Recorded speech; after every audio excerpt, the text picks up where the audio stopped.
Oke, assalamualaikum warahmatullahi wabarakatuh. Selamat datang di Sarkes, streaming about creative podcast. Sarkes, streaming about creative podcast. Jadi pada sesi kita podcast hari ini nih udah kedatangan salah satu pelaku usaha ya. Pelaku usaha nggak bilangnya nih? Bener nggak? Wah, gue serem nih ngobrol sama orang nih. Terorganisir banget gitu loh orangnya. Mungkin bisa diperkenalkan dulu lah, Bang. Oke, salam semuanya. Kita sapa-sapa dulu Ya. kan. Nah, nama saya apa nama gue nih? Nama terserah, nama gue, nama saya. Nama saya Muhammad Afran Fajar. Sering disapa Jarwo lah. Famousnya Jarwo Ya, lah. famousnya Jarwo. Ya kan, nama panggilan Jarwo. Apalagi nih, mungkin itu aja lah dulu. Nanti kita lanjutkan dengan obrolan lain ya kan. Oke, dan seperti yang sudah kita ketahui ya, dan mungkin juga di sini ada teman-teman yang belum tahu, Bang Jarwo ya. Bang Jarwo ini adalah salah satu owner yang bergerak di F&B ya berarti ya. Apa nih bisa diperkenalkan lagi nih usahanya? Apa nih tokonya apa nih? Kita nggak usah pakai kata-kata ya.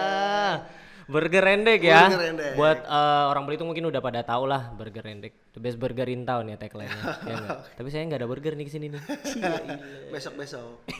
bisa. Kredit deh. Ih, peleter ya. Oke, ini mungkin jadi kan kita di Sarkes ini menanyakan lah terkait pelaku-pelaku usaha di sini ini gimana sih secara histori kenapa pengen bikin usaha ini gitu loh. Nah ini langsung aja lah ke Burger Rendek nih kenapa mikir pengen bikin usaha burger gitu, jualan burger kenapa tuh? Kalau saya sebenarnya berbicara untuk dunia usaha, Ya, kita sudah mulai duluan. Kita sudah mulai duluan. Dulu waktu saya masih SMA tahun 2012, saya udah jualan pisang hijau tuh. Oh, Ketika iya, 2013 saya kuliah, Heeh. saya juga ngontrak rumah, terus perabotannya lengkap banget, perabotan masak tuh lengkap banget. Iya. Dan kita jualan pisang hijau di Jogja di Seturan. Oh di Jogja. Cuman Seturan ya. Seturan. Wow. Cuman kalau di Belitung kita banyak temen yang belinya banyak. Ya. Nah di Jogja kita bangkrut. Oh gitu. Gagal, jadi hancur total. Tapi bukannya mahasiswi biasanya suka cemilan-cemilan gitu? Kita kan masih mahasiswa baru ya kan. Temannya masih terbatas. Terus nguasain ilmu marketing juga enggak. Oh gitu, main gila aja loh pokoknya. Gila aja lah. Pukul rata. Oke, berarti usaha pertama ini ya, pisang hijau ya? Nah, pisang hijau. Pisang hijau. Tapi kalau nggak salah kan pas bulan puasa gitu kan pernah juga kan jualan di Belitung? Pernah dari tahun 2011 2012. 2011 2012. Oke. Kuliah kita coba jualan lagi cuman ya itu tadi. Oh, jadi yang pertama justru di Belitung? Di Belitung. Pisang hijau bukannya? Saya tuh waktu tahun-tahun segitu kan iPhone 4 tuh suatu hal yang luar biasa gitu kan. Iya. Alhamdulillah kita bisa beli pakai uang sendiri. Iya. Jual pisang dibungkus. Iya. Pakai adonan warna hijau. Dapatnya iPhone cuy. Ya berarti kan lumayan lah hitungannya. Lumayan. Jadi kalau berbicara berkaitan dengan industri kreatif walaupun di tepi jalan, di pinggir jalan itu Iya. tapi hasilnya juga luar biasa. Lumayan gitu. lah ya. Pedagang kaki lima hasilnya bintang 5. Di Belitung. Di Belitung. Di Jogja. Hancur. Ambiar. Oke, berarti usaha pertama pisang hijau nih. Pisang hijau. Di Belitung, habis itu hijrah ke Jogja jualan pisang hijau juga. Pisang hijau juga. Nah, setelah itu ada usaha lain. Setelah itu kita waktu tahun pertama kita kuliah kan masih tren-tren baju-baju distro pada saat itu kan. Oh iya. Terus distro di Belitung, saya lihat distro di Belitung di sini banyak bermunculan dari berbagai brand lah. Lokal brand ya berarti. Lokal brand. Kita coba untuk bikin itu gitu kan. Iya, Kita coba bikin itu di daerah Yogyakarta juga. Kita beli bahannya, kita bikin sablon sendiri. Tetapi sama juga, itu juga ambiar. Ambiar juga. Jadi ambiar karena ya kita ditipu lah. Kita ditipu, gitu. hasilnya itu nggak sesuai, terus deadline-nya juga nggak tepat. Sehingga kita mau ngejar momentum lebaran itu nggak kekejar. Oh gitu. Dan itu kita pinjem modal itu. Waduh. Pinjem modal dan ya gitu deh. Kita harus banting tulang lagi buat balikin modal itu. Tapi itu perjalanan biasa.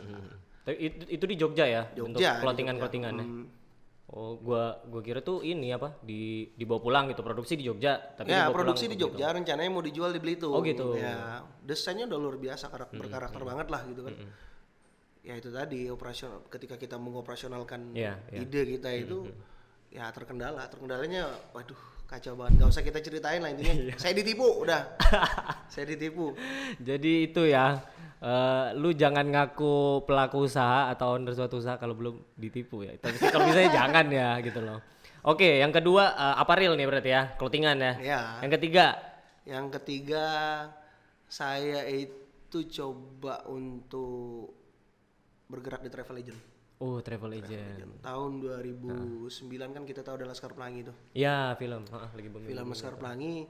Nah pada saat itu ketika saya kuliah di Jogja, saya coba naik Gunung Semeru. Naik Gunung Semeru, ketemu sama anak-anak explore Indonesia. Nah pada saat itu kita ngobrol, mereka bilang Explore Belitung belum ada loh gitu kan. Oh gitu. Ya sudah, kalau kalian ultimatum saya yang bentuk Explore Belitung sebagai founder, Iya. saya bikin. Nah itu pada saat itu tahun 2014. Oh iya, lagi hits-hitsnya itu Hits kan hashtag Explore Bangka, Jember gitu kan. Afghanistan, Iya. Ethiopia. Wisatanya daerah konflik ya, lumayan gitu. Agak memacu adrenalin. Jadi ya karena kita sudah di ultimatum, alhamdulillah kan dipercaya, di challenge lah ya gitu. Terus kisi-kisinya juga dikasih tahu, kita coba bikin, tapi itu nggak langsung ke dunia travel agent, enggak. Sosial media aja awalnya. Sosial media dan pada saat itu kan pertemanan kita masih circle-nya anak-anak SMA kita itu nyebar jadi alumni SMA 1 nih saya nih. Iya. Jadi nyebar di seluruh Indonesia. Saya minta sama teman-teman, tolong dong teman-teman kampus kalian suruh follow Explore Belitung biar dia tahu tuh daerah kita kayak gimana. Ketika kamu ditanya Belitung tuh kayak gimana sih, ya sudah lihat aja Explore Belitung gitu. Nah, alhamdulillah teman-teman support tuh sehingga grafik follower dan aktivitas di Instagram itu naik. Otak bisnis sudah mulai muncul tuh. Nah, langkah pertama di bisnis di Explore Belitung itu, saya jual merchandise. Oh, merchandise Explore Belitung. Itu bukan dari produk yang nggak laku sebelumnya ya? Kira cuma ditambal. Aduh, kacau. Jadi kita jual merchandise. Laku pertama itu desain pertama sekitar 93 piece kalau nggak salah. 93 piece dalam satu kali pre-order. Oh, satu kali pre-order, oke. Itu penjualannya paling jauh ke Kalimantan. Jadi ternyata banyak orang-orang Belitung tersebar di seluruh Indonesia. Dan mereka rata-rata beli. Jadi kita pengirimannya ada yang ke Kalimantan, ada yang ke daerah Jawa Barat. Banyak lah, nyebar lah pokoknya. Alhamdulillah 93 piece kalau nggak salah. Laku habis. Gitu. Dengan harga satu kaos? Waktu itu under 110 kalau 110 ya standar lah. Standar. Oke, akhirnya clothingan lagi nih. Produk dari Explore Belitung ya. Nah, setelah itu saya pulang ke sini ngobrol dengan teman-teman wisata, terus saya di prospek sama mereka. Kamu kan pegang akun ini nih, potensinya sangat luar biasa. Cobalah berkontribusi sama kayak kita juga gitu kan. Terus kisi-kisinya diajarin sama mereka. Ya udah saya coba. Saya coba praktek adminnya saya di Jogja. Cuman ada beberapa teman-teman yang sudah saya kondisikan buat sebagai guide di sini gitu kan. Dan alhamdulillah berjalan. Dan itu biaya kuliah saya, biaya untuk beli sepatu, biaya untuk ngunjungin pacar, makan itu dari situ semua alhamdulillah. Wah, gila. Awalnya seperti itu. Gitu. Alhamdulillah kebuka rezekinya di situ gitu. Oke, kira-kira kalau menurut lu pribadi dari yang bisnis aparel jual produk Explore Belitung itu, kaos-kaosan itu pada saat itu sosial medianya baru berapa follower? Paling 15 ribuan kalau nggak salah. Anjir. 15 ribuan. 15.000. Itu belum travel ya? Belum. Oke, setelah ada travel nih sekarang nih udah berapa followersnya? Udah mau di angka 60.000. Alhamdulillah. Buka endorse gak sih? Buka endorse gitu gak sih? Kita kalau buka endorse keseluruhan kita enggak.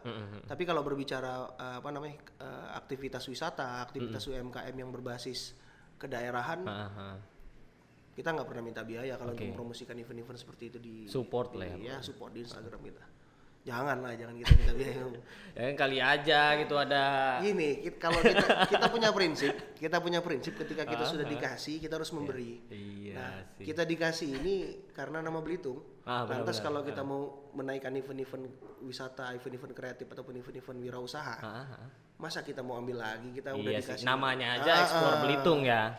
kita kurang berkontribusi. ajar gitu kalau Kontribusi kalau lah. dijadiin akun personal kan. Iya, waduh. Wah, gua nggak cocok ya jadi pelaku usaha. Dikutuk jadi apa? Jadi batu kayak maling gundang. Disusunnya di Batu Granit Tanjung Tinggi lagi kan. Ya Allah. Wah gila sih, keren. Oke, setelah itu langsung ke burger kah? Belum. Ya, langsung ke burger. Langsung. Tapi sebelumnya saya nikah itu uang hantaran saya ke istri dari Explore Belitung. Murni itu 100%. Murni termasuk lah juga untuk resepsi untuk nikahan. Iya. Tambahan-tambahan lah itu dari iya, Explore Belitung. Walaupun ada sumbangan dari adik, kakak, Ya, ada saudara. urunan lah ya. Nah. Tapi untuk hantaran mahar nih, kalau kita bilang mahar ke istri itu murni 100% dari Explore Belitung. Belitung, bro. Gila. Itu tapi sebenarnya bisa di verified gak sih akunnya? Bisa. Udah ngajuin verified? Sudah, cuman belum dikonfirmasi. Oh iya, belum dikonfirm balik ya dari pihak. Tolong ya. Instagram ya, jangan kurang ajar, ini Belitung loh. Belitung itu. urusannya. Karena kan jarang banget kan akun verified yang orang Belitung atau jarang. apa kan, kita aja pejabat kita verified gak sih? Nggak tahu kita. Belum ya. Ya udahlah urusan mereka itu. Kita urusan dagang. Iya. Oke, balik lagi nih ke Burger Endek nih ya. Kita langsung aja lah. Kenapa kok burger gitu? Awalnya apa Ariel awalnya jualan ya kuliner juga sih, pisang hijau. Cuman kan ini western banget lah burger gitu loh. Kenapa nggak jualan lempah kuning yang khas Belitung gitu misalnya? Kenapa gitu loh? Jadi kalau burger ini sebenarnya gini. Ketika tahun 2020 saya nikah, itu di bulan Januari tanggal 11 resepsi. Ya. Januari tanggal 11 Januari bersama. Bisa bapak ini. Jadi akhirnya istri saya hamil. Oh gitu. Hamil 1 bulan kosong di Februari akhir itu hamil. Masuk bulan Maret. Pandemi tuh. Oh pandemi. Pandemi Covid. Oh iya. Pandemi kebetulan istri saya juga kerjanya di bidang kesehatan, sehingga dia nggak bisa kerja tuh, maksudnya nggak bisa praktek lah karena dia dapat duitnya dari praktek gitu. Terus saya juga murni dapat duitnya dari jasa travel agent. Jasa travel agent. Wah nelpon dia diobrolin nih. Nanti dulu lah. Klien. Jadi kita mentok banget pada saat itu, mentok. Abis nikahan, uang habis gitu kan. Terus rencananya kita euforia mau tinggal sendiri ataupun hidup mandiri itu tinggi. Oke. Nah, jadi di bulan Maret tuh kita ada rehab calon rumah lah gitu ya, rumah kita gitu kan ya. Jadi kita rehab dikit, duit ketanam semua di situ. Akhirnya ketika pandemi dia nggak bisa kerja, saya pun kalau travel omsetnya anjlok 100%, ya. 100% karena nggak bisa. Iya. Sehingga kita berpikir langkah apa ini? Janin ini sudah ada nih. Janin udah ada ini kan. Jadi langkah-langkah strategis yang kita lakuin apa nih gitu kan.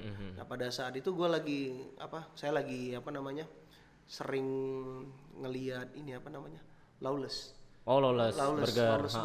Lawless Burger, tapi saya lihat bisa nggak nih saya dengan modal minim bikin kayak gini gitu kan. Kayaknya itu mimpi gitu kan. Tapi ya udahlah, saya coba berpositif, saya coba untuk optimis, mencoba segala sesuatu yang kita yakini. Karena saya yakin nih kan. Nah, yakini ya udah kita coba. Kita praktek bikin berkali-kali. Alhamdulillah responnya sangat luar biasa. Sangat luar biasa dan itu berkembang. Awalnya pakai gerobak.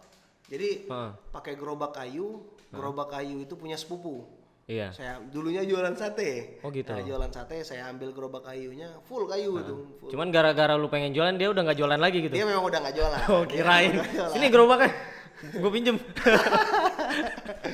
Jadi terus awalnya bukan burger ya, tapi kebab. Jadi kebab awalnya. Oke. Nah pada saat itu di calon rumah kita, itu kan ada tehel 60x60 masih ada sisa. Saya ambil, saya taruh di gerobak itu untuk giling kulit kebab, tortillanya. Awalnya jual kebab.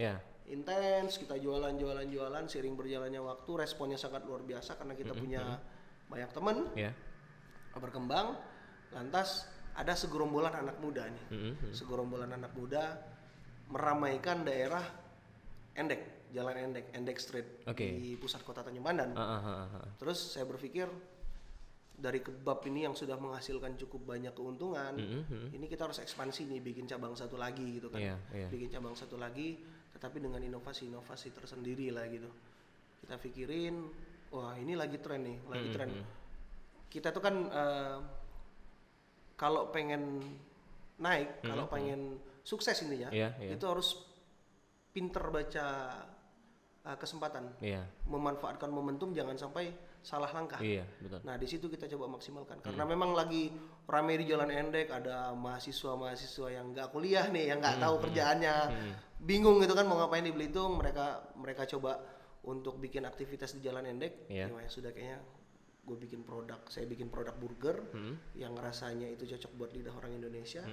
Saya ambil branding burger Endek. Awalnya saya mau bikin burger kota, cuman atau burger Tanjung Pandan gitu. atau burger apa lah, burger Belitung. Cuman kayaknya Endek lebih spesifik dan lebih identik dengan kaum milenial gitu kan, yang pada saat itu lagi hits banget di situ. Ya sudah, saya coba bikin itu, saya bikin gerobak, saya buka langsung. Alhamdulillah responnya sangat luar biasa. Gitu. Oh iya ya, gue inget. Oh jadi awalnya kebab ya? Kebab. Oke, kira-kira kalau kita tarik mundur lagi, trial and errornya bikin kebab itu berapa lama kira-kira? Sampai lu berani jualan? Kebab 7-8 kali bikin kalau nggak salah. 7-8 kali bikin. Nggak nyampe 1 minggu. Pertama bikin kayak ini bola kasti. Kalau kata orang Belitung betul. Kulit kebabnya emang benar-benar keras. Nggak layak lah konsumsi. Kan itu sebuah proses. Iya, seiring berjalannya waktu kan dipelajarin. Tapi yang membedakan produk yang saya bikin ini, yang pertama saus, terus yang kedua itu bumbu yang digunakan untuk isiannya. Isian itu, entah itu isian kebab atau isian dari burger itu sendiri. Kalau orang kan mungkin lebih dominan ke kebab itu ke Timur Tengah, terus burger itu ke Eropa, yang umumnya atau Amerika lah, gitu kan, yang pada umumnya lah. Nah kalau kita enggak, kita memang betul-betul gunakan rempah-rempah lokal, terus taste-nya juga kita coba berapa kali, trial berapa kali, agar benar-benar bisa cocok untuk lidah orang Belitung. Belitung. Orang Indonesia yang di sini mungkin yang paling cocok ada opor, ada ayam masak ketumbar. Nah bumbu-bumbu kayak paten, rempah lah. Bumbu-bumbu paten yang ada itu kita coba mix, kita coba temukan, kita jadikan suatu produk. Nah itu alhamdulillah bisa terima. Iya, karena pada basicnya kan orang-orang Belitung kuat sama pedes ya. Iya. Gitu. Oke, dari kebab nih, akhirnya lu berani untuk expand burger, berarti ya. Justru gua ngiranya tuh pas lu bikin kebab awalnya tuh udah barengan sama burger gitu loh. Maksudnya udah kepikiran, ya udah gua kebab dulu. Tapi itu dalam otak tuh udah kepikiran ada 2 produk, kebab sama burger gitu loh. Nah, gua ngiranya kayak gitu. Nah, belum. Awalnya memang kebab. Jadi ini ada cerita juga nih. Jadi kenapa kita buka burger? Karena ketika saya mulai beranjak naik lah gitu ya. Bisnis saya mulai naik. Banyak pesaing-pesaing yang muncul. Kebab dan juga. Itu kebab sama burger dia sepaket. Gitu. Dan itu franchise yang harganya puluhan juta. Sedangkan kita anak lokal nih. Si kakek ya? Iya, pokoknya itulah. Kita anak lokal nih. Kita produk lokal, kita anak lokal. Masuk nih brand-brand nasional. Iya. Yang gak usah diomongin lah brand-brandnya apa aja gitu kan, dan bukan cuma satu. Nah ini yang menjadi ancaman menurut saya ini ancaman yang sangat luar biasa gitu kan, sehingga kita perlu inovasi. Ya kan, ya memang yang namanya bisnis ataupun hal yang kita lakoni dalam berdagang itu nggak mungkin akan abadi, karena ketika kita sudah di atas, pesaing itu pasti akan bermunculan. Nah sehingga gimana caranya kita berinovasi, berkreativitas agar kita bisa menjadi yang terdepan kembali gitu. Nah akhirnya kita putusin kita harus bikin burger nih. Burger tapi yang nggak main-main, burger yang gawat lah gitu kan, yang bikin orang-orang gemetaran gitu kan. Alhamdulillah. Dan fase-fase itu kita lewatin sudah hampir jalan 2 tahun. 2 tahun terus ya nggak ada penurunan. Alhamdulillah memang dicintai banget sama masyarakat Belitung. Gitu. Tapi emang jujur Li sih emang enak sih. Emang sudah pernah coba? Wah udah sering saya. Tapi belum pernah nyoba burger dikasih sih. Siapa tahu rasanya lebih spesial kan. Nanti saya kasih dalamnya isi kecoa. Biar kaya rasa ya. Oke, secara histori kan itu ya. Perjalanan lu dari awal pengen usaha gitu loh. Dari yang awalnya jualan pisang hijau, aparel, tour travel. Bahkan sekarang tuh di kebab sama burger kan. Cabangnya ada berapa sekarang? Kalau cabang udah mau jalan 4. Udah mau jalan 4 4 di Belitung. 1 di rumah. Di rumah, terus 2 di Jalan Endek. Terus di Gedung Nasional. Ini lagi kita di Gedung Nasional juga? Gedung Nasional 1 ini lagi mau progres di Belitung Timur. Karena just tip Belitung Timur setiap hari Minggu nih ya, hampir setiap hari Minggu ada yang just tip ke Belitung Timur, pesennya 20 belasan gitu kan. Jadi kayaknya market di sana juga asik nih kalau kita garap ya kan. Lagi progres nih. Doain. Amin. Mudah-mudahan. Kita support lah. Nyobain produk baru. Ini gimana? Ngemis banget ya. Ada kepikiran mau nambah varian yang lain, burger? Lagi proses. Tapi ini kan gue liat story lu pizzaan juga. Pizza, coba-coba aja. Kebetulan kita kan produksi roti sendiri. Oh gitu. Produksi roti sendiri, terus lengkap lah. Mixer ada, oven ada. Jadi ya iseng aja saya bikin pizza. Yeah. Terus saya masukin di story Instagram apa WhatsApp gitu. Itu. Cuman kalau untuk dijadikan produk tetap kayaknya belum feel-nya belum dapat. Terus pizza Satam misalnya. Itu ya, ada toppingnya. Pizza cumi. Hitam ya. Aneh ya gitu. Oke, berarti ada rencana dijual juga kah? Ini pizza juga belum ya? Ada rencana, cuma masih proses lah penggodokan. Mudah-mudahan doain aja. Iyalah. Kita terus ekspansi lah. Kita sih nerima lah. Asalkan gratis. Aduh ya Allah, janganlah ya. Malu. Beli. Oke. Gila tajir sih, tour travel, burger juga. Ada kepikiran mau usaha lain lagi? Pemancingan misalnya? Enggak. Lele gitu, kayaknya pecel lele masih gitu. tetap di kuliner. Masih tetap di kuliner. Tunggu kedepannya kita garap apa. Ada mau buka produk lain lagi lah. Tempat pijet misalnya gitu. Oke, berarti dari sejak kuliah ya, lu punya ide, lu realisasi, trial and error, gagal, ditipu juga udah pernah. Ada nggak kira-kira tips and trick nih buat teman-teman Belitung ataupun viewers yang dari luar Belitung juga yang baru pengen nyobain usaha? Ada nggak sih kayak gini, mending lu jangan ini, atau kayak dianjurkannya justru ini kayak ini yang stepnya pertama gitu loh? Ada nggak kalau dari lu secara pribadi Ini saran sih ya. Saran untuk kawan-kawan itu yang pertama, ketika punya ide itu harus cepat dieksekusi. Jadi jangan tunggu bangun tidur dulu. Jadi bila perlu ketika lu tidur, kamu tidur, terus bermimpi, jangan sempetin buat bangun dulu. Sebelum bangun pun mimpi itu udah harus dieksekusi gitu. Sedap. Jadi manfaatkan waktu semaksimal mungkin. Apalagi di generasi kita kan apa sih yang nggak ada gitu kan? Apa sih yang nggak ada? Kita buka handphone, kalian mau buka apa nih? Iya, semua ilmu ada di situ. Ada di situ. Jadi nggak ada alasan untuk tidak melakukan sesuatu. Intinya ya coba jalan terus. Berbicara kegagalan, nggak ada pengusaha yang nggak gagal gitu kan. Semuanya pernah gagal. Malahan kita harus habiskan nih masa gagal kita ketika kita sudah mencoba sesuatu gitu kan. Sampai nggak ada gagal lagi. Iya. Jadi pasti ada titik temu. Segala sesuatu itu sudah diatur.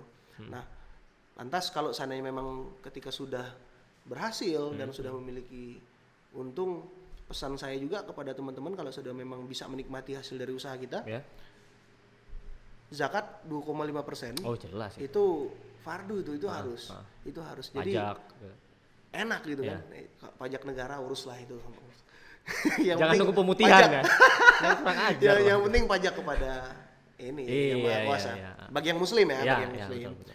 Itu terus untuk memperlancar segala sesuatu kita bukan cuma lahir tapi batin. Nah, untuk berbicara kebatinan ini mindset yang saya bangun ketika saya ngelihat kotak amal, saya yakin nih dari 100 orang 99 orang ketika ngelihat kotak amal pasti ngambil uang yang paling kecil di dompet. Ada 2.000 ya kan, ada 5.000, 10.000, 20.000, 50.000, 100.000. Mentok-mentok paling yang diambil 10.000 atau 20.000. Ya, milih dulu tuh. Nah, milih dulu. Seleksi dulu tuh. Istighfar dulu ya kan. Ini gua makan ya. Nah, kalau saya prinsipnya dari dulu makan nggak makan, ada duit nggak ada duit, saya coba ambil duit yang paling gede itu. Ya kan, ambil duit yang paling gede ada yang ada di dompet. Saya sedekain gitu. Sedekain. Nah, habis sedekah dan itu pasti ada feedback. Feedback lahir mau mati gitu. Jangan ketawa.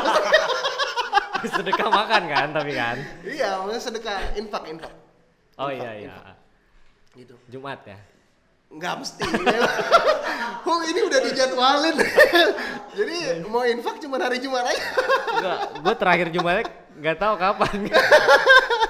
Nggak, itu serius. Iya. Dan itu pesan buat kawan-kawan semua lah. Nggak usah hitung-hitungan lah. Intinya itulah. Kalau mau dilancarin ya lu nggak usah hitung-hitungan sampai di atas. Betul. Itu sih.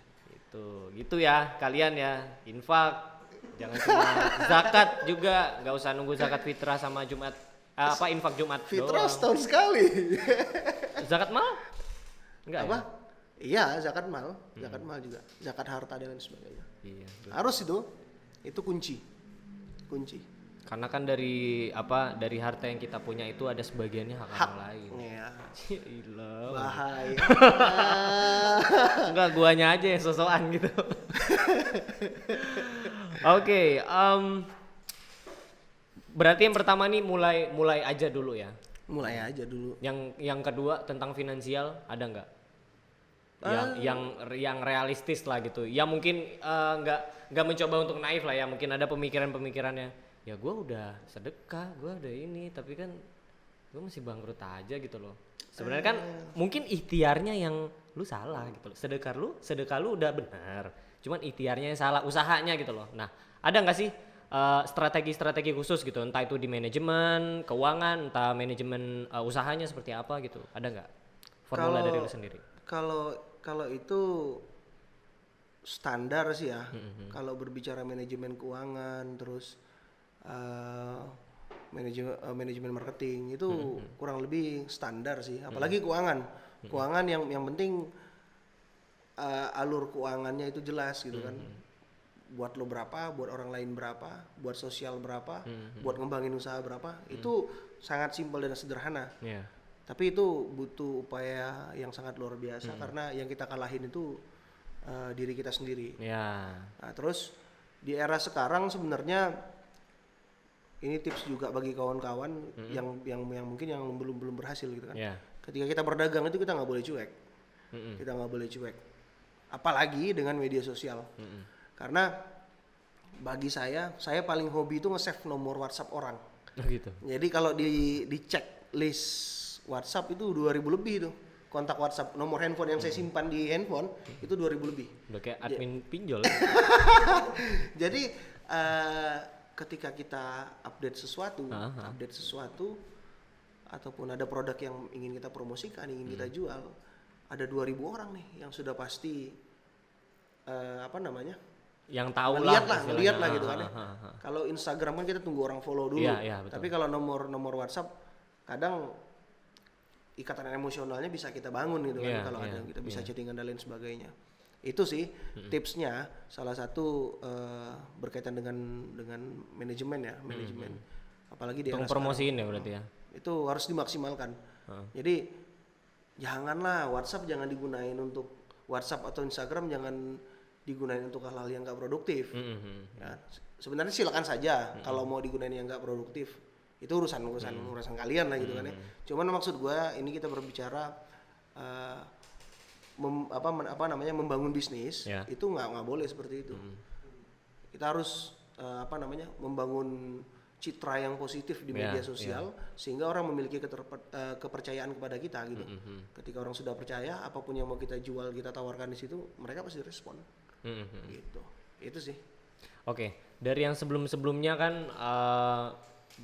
dari podcast yang sebelumnya gue ngomong sama Arif tuh, Kopi Mama tuh.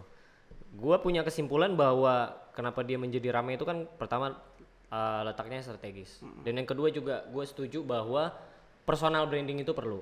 Yes. Ya, karena semakin banyak kita dikenal orang, semakin banyak teman, semakin famous lah ya. Iya, hits gitu loh. Dan ya ketiga rasa gitu. Nah, kalau dari lu pribadi nih, ngomongin tentang rasa ya. Orang Belitung itu orang yang cuek kah dengan rasa? Enggak. Atau yang aware justru? Sangat aware sekali. Karena kalau gua ngelihat banyak pelaku-pelaku usaha nih di sini nih, yang entah itu kafe, entah itu apa, banyak yang sekedar ATM aja, amati, tiru, modif gitu loh. Dan sebulan 2 bulan gulung tikar udah gitu loh. Cuman memanfaatkan momentum, misalnya kayak apa sih yang pernah ngetren yang Milo itu, es kepal. Nah, buka tuh es kepal banyak banget tuh. Kan sampai orang batuk-batuk semua tuh. Minum es mulu. Masuk angin ya. Nah, itu tapi kalau dari lu pribadi gimana tuh memandang itu? Orang Belitung nih ini enggak sih, maksudnya peduli enggak sih kayak oh ini enak nih gitu loh di sini, atau orang tuh cenderung enggak lah yang penting hits dulu gitu loh. Yang penting Instastory dulu gitu. Gimana? Kalau menurut saya berkaitan dengan hal tersebut, Belitung itu yang paling utama harus murah. Murah. Jadi, Burger lu murah nggak? Murah lah. Ya, murah. 20.000 doang kan? Iya. Gila pelit banget. Jadi kalau udah murah, orang bakalan balik lagi. Ya.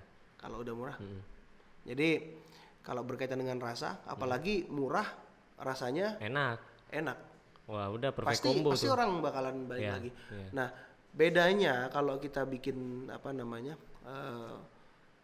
kafe, tempat nongkrong, atau bikin pedagang-pedagang industri kreatif kayak kita, hitungannya bahasa tokunya, bahasa tuanya pedagang kaki lima lah ya. Pedagang kaki lima, ya kita nggak perlu menampilkan tempat nongkrong yang oke, yang kece nggak perlu.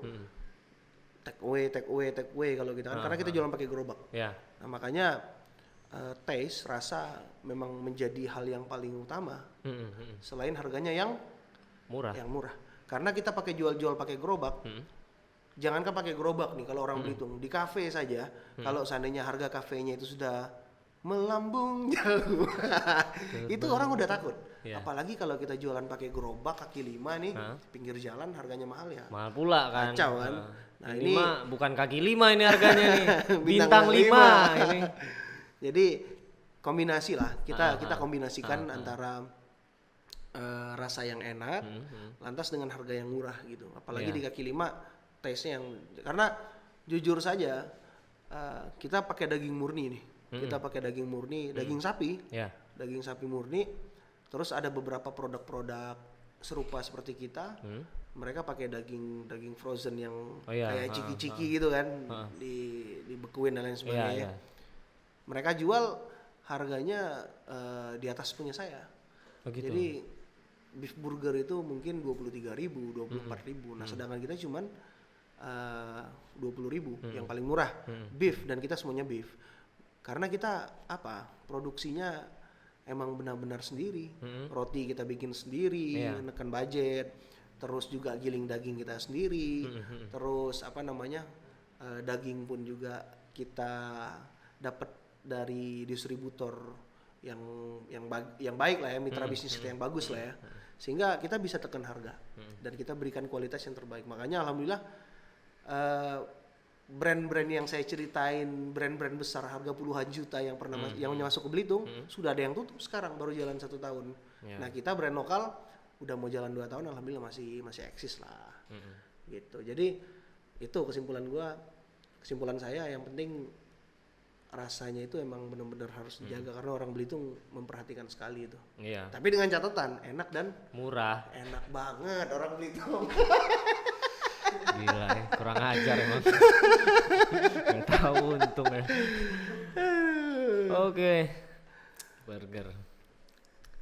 Jadi Lawless ya. agak basah nih. Agak keroncongan ya, apalagi di luar hujan kan gitu.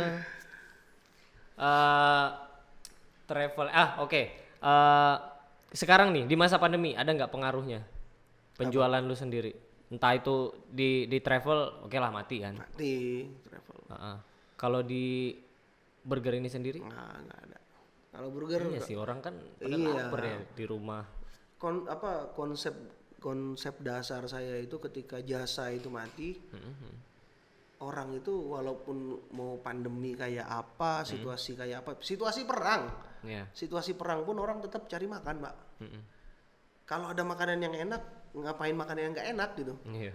Ya kan? Nah makanya ya berbicara kalau kita punya burger rasanya enak, orang pasti beli yang punya kita dong. Maupun pandemi sekalian, perang juga pasti orang nyari makan, dan kalau ada yang enak orang makan yang enak gitu kan, apalagi cuma pandemi gitu. Alhamdulillah.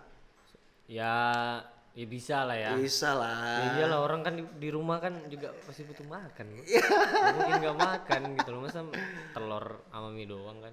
Terus sekarang dibantu Gojek juga. Dibantu Gojek. Jadi aktif ya di sini tapi. Ya, kita sudah Grab di sini ada nggak sih? Grab ada. Grab ada ya. Grab ada. Tapi Gojek yang banyak gitu. Yang banyak tuh Gojek. Luar biasa, sangat membantu kita juga. Oke. Kan lu owner nih ya jatuhnya. Lu bantu kah di kedai? Maksudnya masak-masak juga gitu loh, cuci-cuci juga gitu. Awalnya harus karena kita belum ada karyawan kan. Kalau sekarang alhamdulillah kita udah ada beberapa karyawan dan kita sudah training. Cuma ngeliat-liat aja lah ya. Gimana? Cuan nggak? Profit gak nih? Jadi kalau sekarang alhamdulillah di bagian gudang kita ada, terus untuk pendistribusian barang ya ada, terus untuk bagian masaknya kitchennya juga ada. Jadi alhamdulillah sekarang udah paling bantu-bantu lah, bantu-bantu apa yang bisa kita bantu, apa yang bisa kita kerjain bareng-bareng, kita kerjain bareng-bareng gitu. Lebih enak lah kalau sekarang, lebih fleksibel waktunya. Itulah kalau bisnis, kalau dagang, kalau sudah termanajemen dengan baik dan apa ya bahasanya udah auto lah, udah matic. Yeah, settle. Udah settle. Stabil gitu. Udah enak mau kemana-mana. Gitu. Capek-capek dahulu, capek-capek di awal aja. Gitu bro. Ini apa? Bisa dijadikan acuan ini bapak. Iya acuan. Kan soalnya kan beberapa kali kan kita pernah ngobrol juga kan. Iya. Maksudnya, gimana sih? Gue pengen lo bikin usaha gitu, cuman apa? Gitu. Nggak apa-apa, yang penting jangan jual diri. Sama Kratom ya, nggak boleh ya. Kalian anak-anak Belitung jangan suka lah ya. Nggak, kita bersih ya. Enggak lah. Nggak pakai yang gituan lah ya. Ya jangan lah. Atau mau bikin varian baru burger Kratom? Canggih tuh, enak banget nih bro, burgernya gila. Burger beli di mana nih? Burger Endek bro, sabi banget gitu. Fly. Itu lagi tren banget ya karena Tom. Iya. Lah itu kan tahun depan mau ini kan katanya kan, diharamkan. Bukan apa? Regulasi. Oh diregulasi. Udahlah itu urusan pemerintah lah. Iya. Terus yang keratonnya urusan yang gunain juga lah. Nggak usah dikomentarin lah, nggak usah dikomentarin. Paling kita kasih himbauan aja dikit. Di sini tidak menjualkan varian burger Kratom. Gitu. Jangan sampai ada yang nanya gitu kan. Wah itu meresahkan sih ya. Pemerintah lah ya. Ini nggak nyambung ini. Oke. Ngobrolin tentang usaha-usaha yang ada di Belitung nih kan, kalau gua ngelihatnya itu masih sedikit ya. Kalau nggak kafe, resto, minum-minuman yang lucu-lucu kan, taiti-taitian lah paling gitu kan. Sedangkan kalau kita benturkan dengan di kota-kota besar kan ya banyak ada apa ya takoyaki, sebenarnya sih juga ada juga. Apa yang unik-unik lah gitu loh.